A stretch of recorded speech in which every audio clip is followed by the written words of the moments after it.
All right. Hello, everybody, and thank you very much for listening, for all those wonderful returning listeners. For anyone who is listening for the very first time, my name is Hardiel Pinto, and I own my own little small business where I distribute movie serials, TV shows, and feature films, all with roots in Pulp Fiction. This is my podcast, One on One, where I take people that I admire on social media and I force them to be my friend for a half an hour. Today, I have a really fantastic writer who has dedicated her life to writing about the amazing actress Ginger Rogers. From Saga of Ginger, we have Kylie today. Hi. Hi, thank you for having me. Oh, thank you for being here again. I really appreciate it. I know that you don't really get asked to be interviewed a lot, so this was a new thing. Yeah, But definitely. but again, thanks for being here. I really appreciate it. Yeah, thank you. So how are you doing today? I'm doing pretty good. Trying to escape the heat of San Diego. Oh yes, I'm up in Santa Cruz right now, and it is very hot up here as well. It was about 95 Oh, wow. as I was coming to the office, and I'm a commuter, so I had to walk a mile to get to the Oh bus my stop, gosh. and then about another half mile after I get off the bus to come into the air conditioned office I'm in right now. Oh, wow. Yeah, That so sucks. exactly it does, but I got here, so Yeah, that's the important that's what part. matters. I did not die, and I got to have this conversation with you, so it's pretty good. Yeah. So for those of the listeners that don't know, what was the first movie of Ginger Rogers that you saw that really made you fall in love with her?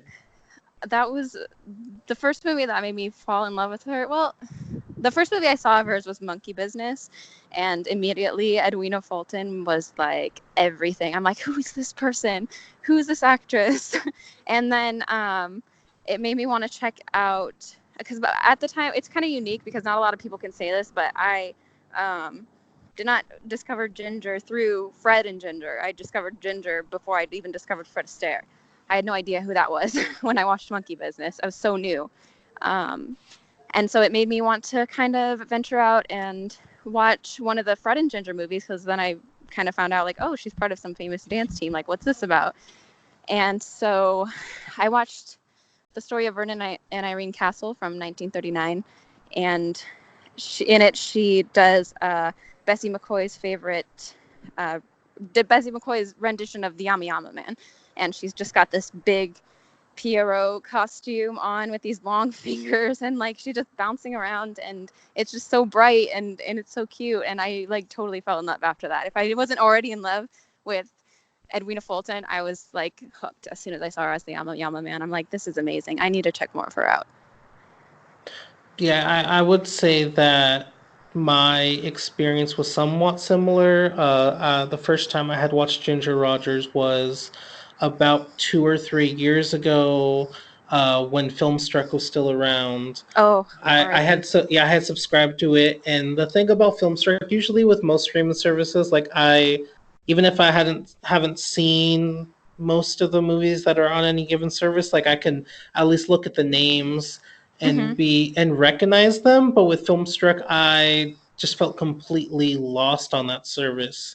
Mm-hmm. And so then I came across Kitty Foyle starring this girl Ginger Oh yeah. Rogers, and I had heard her name before, but I had never seen one of her movies. I really didn't know anything about her, Mm-hmm. and I watched that film, and it was just so comforting. Like, you know what I mean? Yeah, yeah. It made me less embarrassed and nervous and scared that I was subscribing to the service that didn't really know many of the Mm-hmm. films on there. And I think that's a great quality of hers, that she is very comforting in a lot of her movies, at least the Oh few that yeah, I've definitely. seen. That she just makes you feel okay. It just feels cozy. Exactly. Even in any kind of movie, like I said, I've only seen one film of hers with her and Fred Astaire in it. Oh really? What was that? I watched Swing Time. I have Criterion Oh channel okay. now, and I'm trying to watch Shall We Dance as well. But for some reason, every single time I start that movie, something interrupts me and I can't Oh finish no. it. So I've watched the first 20 minutes about 3 times now, I think. Oh my gosh. But I do want to finish that one. That one's good too, and Yeah. I really like them together quite a bit. Oh yeah, same. Me too. I hear like Fred Astaire's voice and Ginger together, just the whole atmosphere, I guess, of the movies and everything just is so familiar and it's so nostalgic and it's just magical and I love it. Exactly, and it seemed like they had a lot of respect for each other too, Mhm. because I remember before I had ever seen one of her movies, a song I really love that has been done to death by everyone who can sing is the karaoke, and Oh if yeah. yeah, and if you look on YouTube, there is a recording of Fred Astaire singing that song, and Mhm. at the very beginning, before he sings anything, he basically dedicates it to her. Oh yeah, yeah. And so that was really one of the first times I had become aware of her, just because I had listened to that recording so many times. Mhm.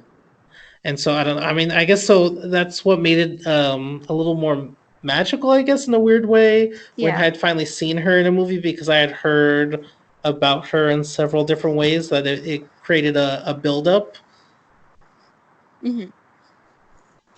And so another question I got for you is, obviously you post a lot about Ginger Rogers and a lot of older films on Twitter. Do you watch any newer films at all, or are you purely a Um classic film person?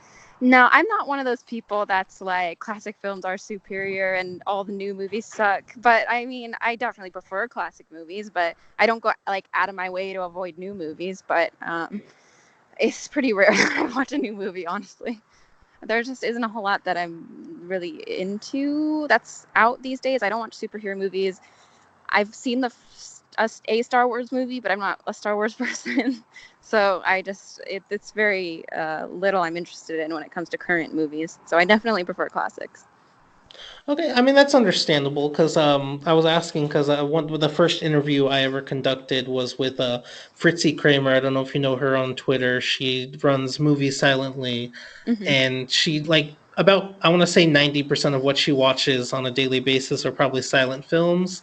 Oh, And that's awesome. then yeah, and then she'll watch a few new releases every year, but Yeah, very I'm kind of the rarely, same. yeah, but very rarely will she venture into new release films, which again is understandable. I mean, you like what you like, you can't help Yeah. what you like, because I feel a similar way. I try to watch a mix of different things. I watch stuff from, the golden age, from pre-code, silent era, Oh after yeah, that, Pre-Code. now. Like, I try, so every week I'm trying to watch like a little bit of everything, because I think it's really important when you want to work in film to some capacity to have a knowledge of film history. Oh yeah, definitely. And so, like I said, I try to watch a little bit of everything. I try to find a lot of really obscure small stuff that isn't really getting love nowadays. I think that's some of the best stuff, honestly. Oh yeah, for sure. Like, I don't know if you've seen Chloe Zhao's The Writer at all. I don't think so. Okay, because luckily I got to watch that one, because it was one of the screeners sent to me, because I vote for the Spirit Awards every year. So Film Hmm. Independent sends me like about 20 to 30 movies, and that was one of the ones I watched. That's a phenomenal film by Chloe Zhao, about this guy who rides horses in the rodeo, and he trains horses and stuff, but he has an accident that is keeping him from fulfilling his dream Hmm. of riding horses, and he has to kind of come to terms with that, because he had such a horrific injury that Hmm. damaged a part of his brain, that he just can't do what he loves. Yeah. And there's stuff like that which I just find utterly fascinating, but Yeah. it's a little sad that not everyone else does. Yeah. Yeah. Totally. So, like you said, you don't watch a lot of new movies, but is there anything that stood out over the last couple of years that you have enjoyed? Um. Oh gosh. Hmm. Not that I can really. Nothing immediately comes to my mind. So I mean, I guess not. I'm trying to think of what I don't go to the movies too often. Um. Hmm. I can't really think of any. Okay, okay, and that's fair. Is I'll there? probably think of one when this is over. Oh, probably. I mean, that's always how it goes. Yeah. So are Exactly. so are there any classics that you have discovered recently then that you've watched for the first time? Well, I watched Gypsy from 1962, probably, oh, it was about a year ago, I guess now.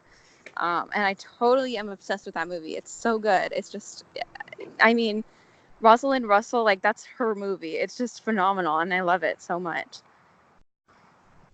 Okay, cool. What kind of movie is it? It's a musical. It's based on the memoirs of Gypsy Rose Lee.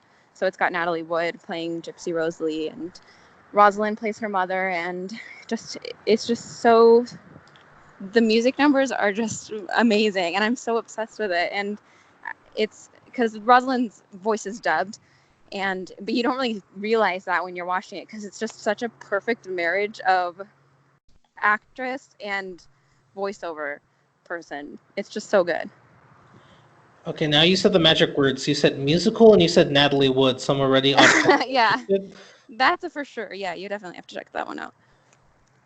Okay, yeah, because I Natalie Wood is again definitely one of those actresses that you can watch in any movie she's done and just automatically fall in love with her.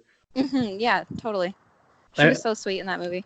yeah, I feel the same way about Debbie Reynolds too. When you watch her in Oh Singing in yeah. the Rain for the very first time, Mhm. it's extremely easy just utterly fall in love with her. Oh yeah. I went to the screening they did of Singing in the Rain shortly after she had passed away. It was already scheduled as part of the TCM big screen thing, and at the beginning it was like a in loving memory thing of Debbie Reynolds, and just then that theater was packed. Like it was just a local theater, and just the whole room was like cheering, and it was so cool. That sounds wonderful. That's definitely one movie I would adore to see in theaters. Are there any Mhm. classics that you would love to see on the big screen that you haven't? Anything with Ginger Rogers in it. Of I've course. only seen Gold Diggers of 1933 on the big screen. And that was pretty recent. That was like a month ago.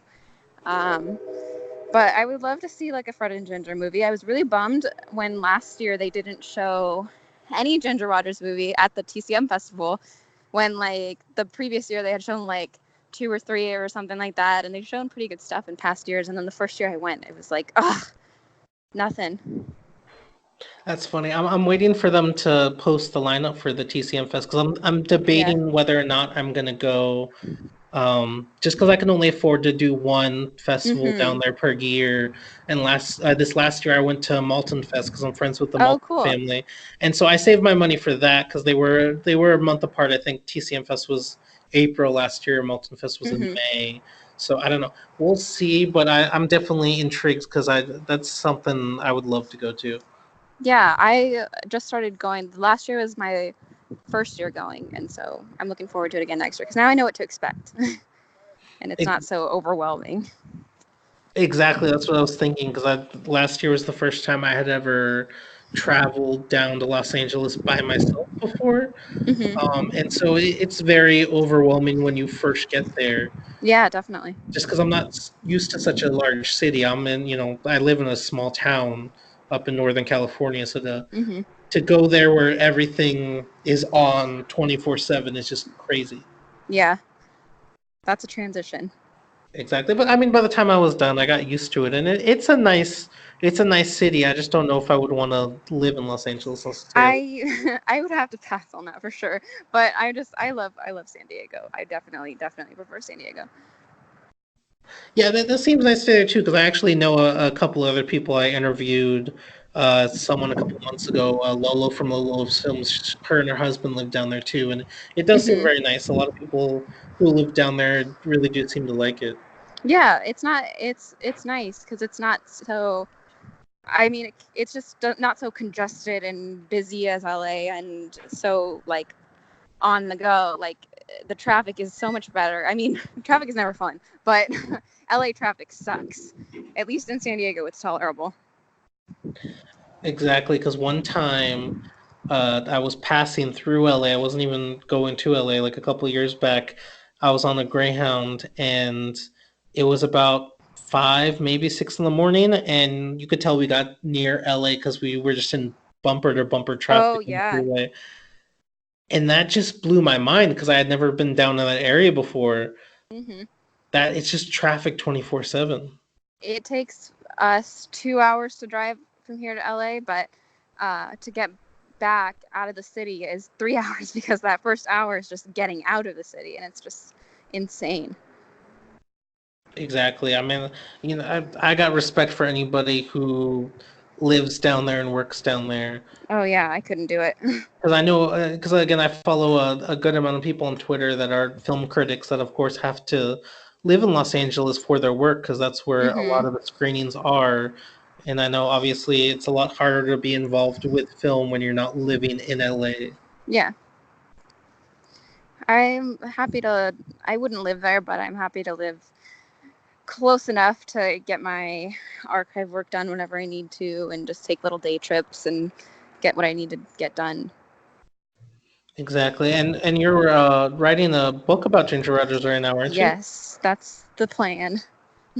And again, I have a lot of respect for that because I've Thank you. definitely tried to write a book before. I've Oh yeah. tried to write screenplays before, and it's something that you don't realize how large of a job it Oh is until yeah, you're absolutely. doing it. I was like, this is gonna be so much fun. Like, I love Ginger Rogers. I'm just gonna. It just had to write about her life. Like, it's no big deal. And then I started it, and I was like, oh my god, this is difficult. Exactly, because in your mind you're like, oh, it's writing. Yeah, I've written articles before, I've written blogs before. It's the same thing but bigger, but then when you're actually in the nitty-gritty, you realize, oh, I have to worry about structure and yeah. pacing and chapter structure. And for Mhm. me, I'm not very good at stretching things out, so I feel like things always come out way shorter Oh, than I'm the I. opposite. Oh, really? Oh, you're one of Yeah, those people that I writes too can't much? condense. Like, I've tried to write a blog post before, and I will get. I just try to be I will try and be as detailed as possible, just like by nature. I don't know, and then it's like 12 paragraphs long, and I'm like, no, I'm gonna read 12 paragraphs. So it's really hard for me to condense things. I just want to like word salad everywhere. That's funny because yeah, I'm the opposite. Even in articles, like I set a limit for myself. I say I have to get this to 1,000 words because that's a decent sized article. That Mm-hmm. and then I get to 500. I'm like, I don't know how I'm gonna do this. Yeah, exactly. So I don't know. It's funny because a lot of other people seem to have that same problem of writing too much, and I don't know Mm-hmm. what it is about me necessarily. That's the way it's always been since I started writing, where I just feel like I can't Mm-hmm. stretch it out to the same amount everyone else does. Yeah, and that's so crazy because people, if I sat down and wrote like a 12 paragraph blog post, 95% of people aren't going to read it. There's that 5% that like that really love Ginger Rogers that would totally read every word. But most people, I just have to condense it. And it's funny because Ginger's autobiography, her original manuscript was something around like 1,000 pages or something like that, which is ginormous. And I'm thinking, and now we only get this little 300-page section. I'm like, I would have read every word on every single page, front to back, anything she wrote. So, Yeah, no, that's great. And then again, that's part of the reason why I wanted to have you on here because I love talking to people who have this unabashed love of whatever they enjoy. yeah. Because even though I mean, obviously we're both on, film Twitter every day and Hmm. people enjoy movies, but I feel like lately at least it's becoming a little few and far between to find people that have that extensive passion that are willing to kind of do anything for it, like write a book about Ginger Rogers. Hmm. You know what I mean? Like a lot of Yeah. people would love her, but I don't know if everyone would obviously go to that same extent. Yeah. It's Eh, nice to see, so at least since I've been on Twitter, I've only been on Twitter like, I don't know, maybe just over 2 years. I don't even know. Um, but it's not that long. And just the reception from everybody is so nice. I didn't realize when I started that there would be so many Ginger fans too that were so interested in learning about her life and not just like her movies with Fred and everything like that. So that's been really, really cool. Exactly. Yeah. Again, both your blog and your Twitter account are both wonderful. Thank you. I don't. This is what I don't like about it too, because I'll find people on Twitter and then I'll interview them and then I forget exactly how I found them because I know I had seen your post before. Hmm. Somebody was sharing them and that's how they got on my timeline, but I sadly can't credit that person because I can't remember who it was. But I remember your post would pop up every now and again. And then after a while, I realized, wait, why am I not following this person? And then obviously I followed you automatically. and then I think the day after, a day or two after I started following you, was when you posted that very personal post about your life and your love of Ginger Rogers and your love of classic Yeah, film in general. how that whole thing came to be. Exactly, and again, that was a phenomenally written Thank you. post. It, like I said, like about 10 minutes after I was done reading it, that's when I had messaged you, and Oh I I, yeah, yeah. I knew I had to talk to you on here because I could tell that you weren't just somebody who liked film or loved film. Like you really had this strong connection with it, and Hmm. I had to talk to you. Thank you. So, do you have a favorite Ginger Rogers film at all, or is it one of those things where it's too hard to pick a favorite? Oh man. uh, well, hmm.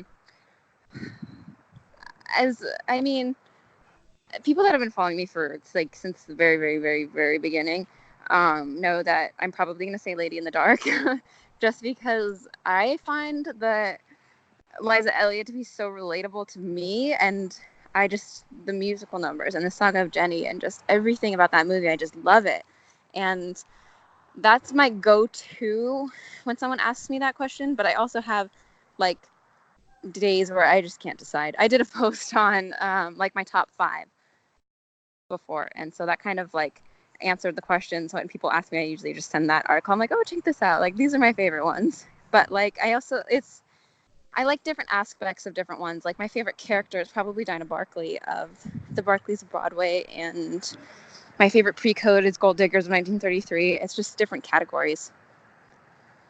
Okay, I'm actually a little surprised that you could narrow it down to five with all the films that you've Oh seen. yeah, that took a while, but I So, managed.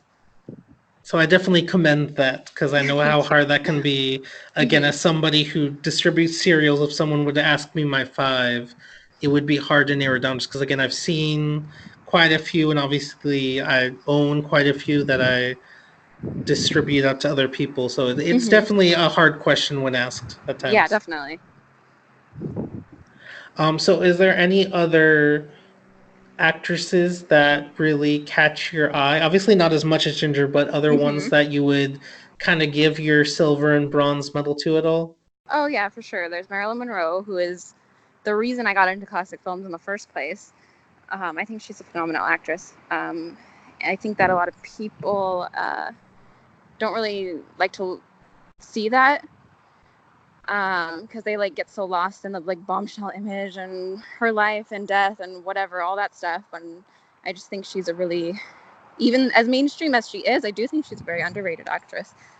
Um, and then there's also Lucille Ball.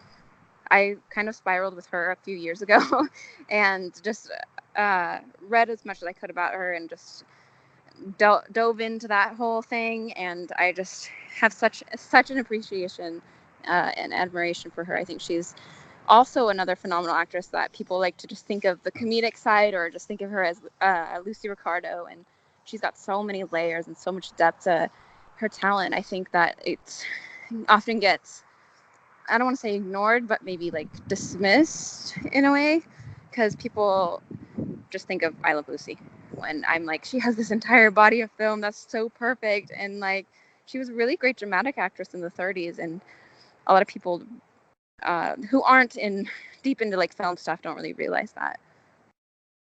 Okay, that's interesting because obviously I grew up watching I Love Lucy a lot, Me and too. I've watched her recently on the Carol Burnett show, Hmm. which she's phenomenal on. I actually didn't know she had a '30s film career.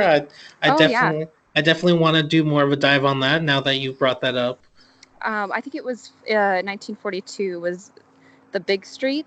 It's with Henry Fonda, and she plays a very very I don't know how to explain it, but just you hate her character at times, but she's so good at it. Okay, that sounds good. Definitely, like I said, I will do some research tonight on her film career, and Oh yeah, then definitely. also was it recently I was at the used record and DVD place, and I picked up Gentleman for Blondes. I have not watched it yet, but I want to sit down and watch that one as well. That was the first movie that I saw at the Egyptian at this past TCM festival. Oh, that's cool. That's Okay. My favorite Marilyn movie. Right on. And then definitely I want to watch it for Jane Russell as well because I enjoyed Oh her yeah. in The Oh, she's wonderful. Outlaw. And Mhm. I think, I mean, it's kind of sad because I feel like I recently just discovered her this year, which is obviously not a good thing because she's really great from what I've seen, but I feel like people just don't bring Jane Russell up as much as maybe they Mhm. should. Mhm. There's also Glenda Farrell and Joan Blondell are two of my favorites too, for sure. Hmm, right on.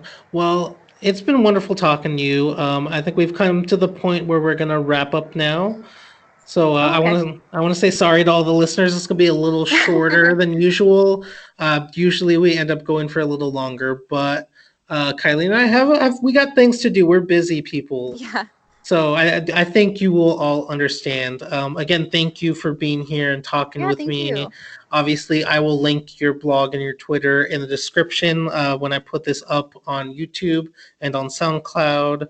And again, thank you very much for being here. Thank you so much for having me. It was nice. All right, goodbye, everybody.